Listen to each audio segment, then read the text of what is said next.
Now to concerns over your personal information. DNA testing service 23andMe has announced it is filing for bankruptcy. This comes as the company faces a number of challenges, including a settlement from a data breach and laying off hundreds of workers last year. But what does this mean for your personal information? 7 News Detroit reporter Demetria Sanders speaking with a 23andMe user and a professor at Oakland University about the next steps.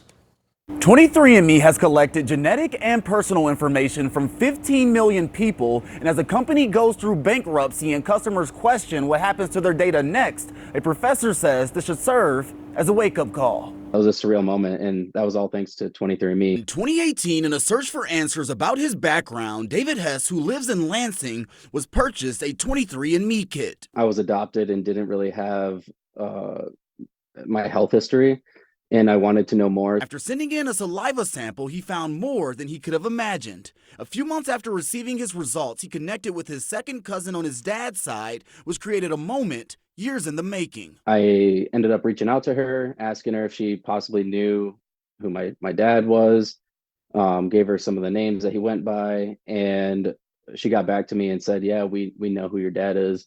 He's been looking for you for over 24 years. Hess later taking a trip to meet his cousins and then his dad face to face. Me, it was one of the most important things that ever happened to me in my entire life. 23andMe is now facing financial struggles, the company announcing they have filed for bankruptcy, and the potential of a sale is leaving some customers worried about their personal data. We don't really know what they would do with that information. Jason Wasserman, a professor at Oakland University, says there are rightful concerns about where the data is going, but he cautions people. I don't think people need to think of this as some sort of catastrophic event where now the data is just going to be sort of released into the wild. He says user agreements between customers and 23andMe should protect consumers' individual or identifying information regardless of a sale. That new company, whoever owns that database, will still have access to that data, but they should still also be legally bound by the contract that each individual user has. But Wasserman says this should be a call for people to review who they're giving their information to. Where they're submitting their data,